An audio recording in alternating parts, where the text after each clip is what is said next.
Hi students, நம்ம இந்த வீடியோவில் ரேஷனலைசேஷன் பற்றின ஃபுல் கான்செப்டும் பார்க்க போகிறோம். ரேஷனலைசேஷன்னா என்ன அப்படின்னா, ஒரு இரேஷனல் நம்பர் கொடுத்துருக்காங்க. இப்போ √2ன்றது ஒரு இரேஷனல் நம்பர். ரூட்டுக்குள்ளே எந்த பிரைம் நம்பர் வந்தாலும் அது கண்டிப்பாக இரேஷனல் நம்பர் தான்.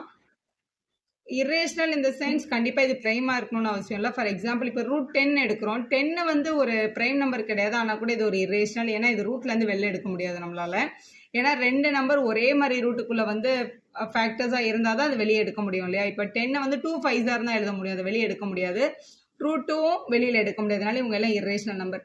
இந்த மாதிரி இருக்க ஒரு இரேஷனல் நம்பர் கூட என்ன மல்டிபிள் பண்ணுறதுனால நமக்கு ரேஷனல் நம்பர் கிடைக்குமோ அதுதான் ரேஷனலைசிங் ஃபேக்டர். இப்போ √2வை √2வால் மல்டிபிள் பண்ணால் கண்டிப்பாக 2ன்ற டேர்ம் கிடைக்கும். 2 ஒரு ரேஷனல் நம்பர். அப்போ √a அப்படின்னு ஒரு டேர்ம் இருந்தது அப்படின்னா அவங்கள ரேஷனலைஸ் பண்ணுறதுக்கு நமக்கு தேவைப்படுற மல்டிப்ளிகேஷன் டேர்ம் வந்து அதே √a. ஸோ ஒரு மோனோமியல் டேர்மில் ரூட்டுக்குள்ளே ஒரு சர்ட் கொடுத்துருக்காங்க அப்படின்னா அதே டேர்மால் மல்டிபிள் பண்ணால் அது ரூட்லேருந்து வெளில வந்துடும். இப்போ √10ஓட ரேஷனலைசிங் ஃபேக்டர் √10 தான். இதை வெளியில் எடுத்துட்டா 10 வரும். இதுதான் ஃபர்ஸ்ட் பேட்டர்ன். இப்போ பைனாமியல் கொடுக்குறாங்கன்னு வச்சுக்கோங்களேன். a மைனஸ் √b அப்படின்னு கொடுத்துருக்காங்கன்னு வச்சுக்கலாம். இது வந்து ஒரு பைனாமியல். அப்போ பைனாமியலை எதால் மல்டிபிள் பண்ணால் இது வந்து ஒரு ரேஷனல் நம்பராக மாறும் அப்படின்றதுக்கு நம்ம பேசிக்காக அப்ளை பண்ணக்கூடிய ஃபார்முலா. இப்போ a மைனஸ் b அப்படின்ற டேர்ம் கூட நம்ம ஒரு a பிளஸ் பின்ற டேர்மை மல்டிபிள் பண்ணுறதுனால நமக்கு a² மைனஸ் b² கிடைக்கும்.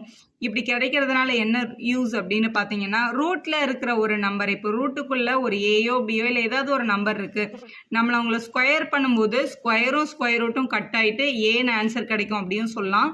இல்லை √a இன்ட்டு √a மல்டிபிள் பண்ணும்போது நமக்கு ஏன்ற ஆன்சர் கிடைக்கும் அப்படின்னு நம்ம சொல்லலாம். அதனால தான் நம்ம √2 இன்ட்டு √2 2ன்னு சொல்கிறோம்.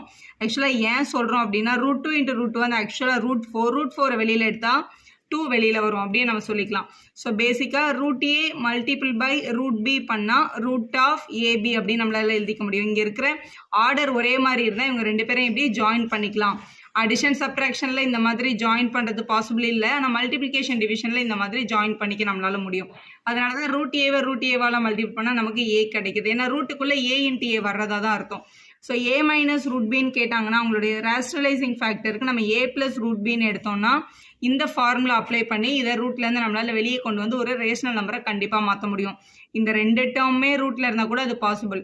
இப்போ √a பிளஸ் √b அப்படின்னு கொஸ்டினில் இருந்ததுன்னா அதோட ரேஷனலைசிங் ஃபேக்டருக்கு நம்ம √a மைனஸ் √bன்னு எடுத்து மல்டிபிள் பண்ணால் ரெண்டுமே ஸ்கொயர் ஆகி ரூட்லேருந்து வெளில வந்து அது ஒரு ரேஷனல் நம்பராக மாறிடும். இப்போ இதுக்கு எக்ஸாம்பிள்ஸ் பார்க்கலாம். இப்போ ரேஷனலைஸ் த டினாமினேட்டர்னு கொஸ்டின் கேட்டிருக்காங்க. அதாவது டினாமினேட்டரில் இரேஷனல் நம்பராக இருந்தால் அதை ரேஷனல் நம்பராக மாற்றுங்க அப்படின்னு கொஸ்டின் கேட்டு இப்போ 1/√7 கொடுத்துருக்காங்கன்னு வச்சுக்கோங்களேன். டினாமினேட்டரில் √7 இருக்குது, அது வந்து √a ஃபார்ம்.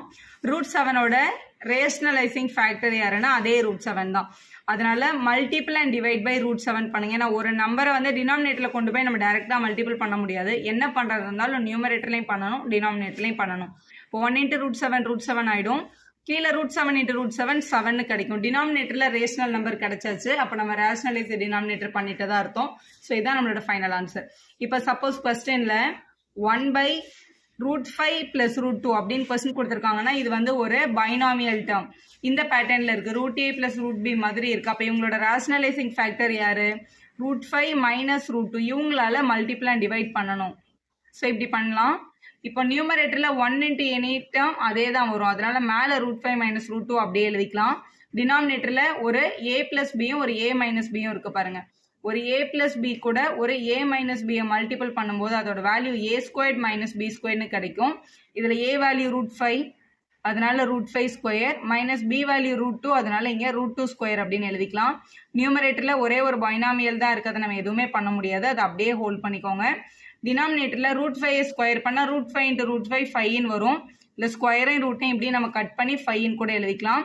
√2 ஸ்கொயர் பண்ணால் 2 தான் வரும், ஸ்கொயரும் ஸ்கொயர் ரூட்டும் கட் ஆகிடும். அப்போ இங்கே 2ன்னு எழுதிடலாம். அப்போ நம்மளோட வேல்யூ மேலே √5 மைனஸ் √2, டினாமினேட்டரில் 3 கிடச்சிச்சு. அப்போ டினாமினேட்டர் ரேஷனல் நம்பராக சேஞ்ச் ஆகிடுச்சு.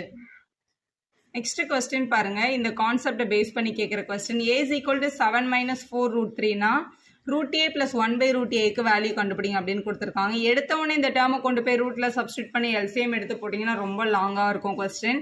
ஸோ இது ஈஸியாக ஃபைண்ட் பண்ணுறதுக்கு ஃபஸ்ட்டு ரெண்டு பக்கமும் ஸ்கொயர் அண்ட் போத் சைட் பண்ணிக்கலாம். அதாவது a² கண்டுபிடிச்சிட்டோம் அப்படின்னா அதுலேருந்து நம்மளால் ஏவை ஈஸியாக ஃபைண்ட் பண்ணிக்க முடியும். இல்லை இந்த கொஸ்டினை இன்னும் ஈஸியாக சால்வ் பண்ணுறதுக்கு இங்கே பாருங்களேன். a = இங்கே வந்து 7 இருக்குது, இங்கே வந்து 4√3 அப்படின்னு கொடுத்துருக்காங்க. இப்போ 7 வந்து நம்மளால் எப்படி எழுதிக்க முடியும்னா 4 + 3ன்னு எழுதிக்கலாம். ஏன் மேம் 4 + 3ன்னு எழுதுறோம், ஏன் 6 + 1 கூட எழுதலாம்ல? கண்டிப்பாக எழுதலாம். ஏன் 4 + 3ன்னு எழுதுனேன்னு சொல்கிறேன். இப்போ 4 வந்து நம்மளால் 2² எழுதிக்க முடியும். 3 வந்து √3 the whole squareன்னு எழுதிக்க முடியும். ஏன்னா √3 ஸ்கொயர் பண்ணால் 3 கிடைக்கும். இந்த 2 √3யோட மிக்சர் தான் 4√3 நமக்கு இங்கே வந்திருக்கு. இந்த 4√3 அப்படின்றத 2 × 2 × √3ன்னு பிரித்து எழுதிக்கலாம். இங்கே √3 இருந்ததுனால தான் இங்கே நான் 3 எடுத்திருக்கேன். ஏன்னா இங்கே √3 வேல்யூ வேணும் அப்படின்னா இதோட பேஸ் வந்து இங்கே 3 இருந்திருந்தா நம்மளுக்கு வந்து ஈஸியாக இந்த சம கம்ப்ளீட் பண்ண முடியும். அதனால தான் 4 + 3 நம்ம எடுத்தோம். எதுக்காக இதை எடுத்திருக்கோம்னா இப்போ இதை பார்க்க இந்த பேட்டர்ன் இருக்கு பாருங்க. a² + b² - 2ab மாதிரி இருக்கு. ஏக்கு பதிலாக கொஸ்டின்ல 2வும் பிக்கு பதிலாக √3யும் இருக்கு. a² b² - 2abன்றது ஆக்சுவலாக யாரோட formula? a - b the whole squareோட ஃபார்முலா தான் இது. ஸோ இந்த அப்ளிகேஷன் மூலமா இந்த 3 டேர்மே ரிமூவ் பண்ணிட்டு அதுக்கு பதிலாக நம்ம a - b the whole square அப்படின்னு எழுதிக்கலாம். இந்த பக்கம் a இருக்கு. ஸோ இங்க இருக்கிற ஸ்கொயர் அந்த பக்கம் எடுத்துட்டு போனா ரூட் ஆயிடும். அப்போ நம்ம சொல்லிடலாம் √a = 2 - √3 தான் அப்படின்னு சொல்லிக்கலாம். இப்போ கொஸ்டினுக்கு வாங்க. √a கண்டுபிடிச்சாச்சு. 1/√a கண்டுபிடிச்சு ரெண்டத்தையும் ஆட் பண்ண சொல்லியிருக்காங்க. இப்போ 1/√a நம்ம கண்டுபிடிக்கணும். ஸோ 1/√a = 1/2 - √3 நம்ம இப்போதான் கண்டுபிடிச்சிருக்கோம். ஸோ இதை சால்வ் பண்றதுக்கு ரேஷனலைசேஷன் பண்ணணும். ஏன்னா டினாமினேட்டர்ல பைனாமியல் இருக்கு, மைனஸ் டேர்ம் இருக்கிறதுனால பிளஸ் டேர்மால மல்டிப்ளை அண்ட் டிவைட் பண்ணுங்க. 2 + √3/2 + √3. ஸோ 1 × எனி டேர்ம் அதே தான் வரும். அப்போ 2 + √3ன்னு எழுதிக்கலாம். டினாமினேட்டர்ல ஒரு a - bயும் ஒரு a + bயும் இருக்கு. a - b × a + bயோட ஃபார்முலா a² - b² அப்படின்றதுனால ஏக்கு பதிலாக இங்க இருக்கிற 2² பிக்கு பதிலாக இங்க இருக்க √3² எழுதிக்கலாம். ஸோ மேலே வந்து 2 + √3 கிடைக்குது. கீழே 2 ஸ்கொயர் பண்ணா 4, √3 ஸ்கொயர் பண்ணா 3. 4ல 3 மைனஸ் பண்ணா 1 தான். டினாமினேட்டர்ல 1 நம்ம எழுதணும்னு அவசியம் இல்லை.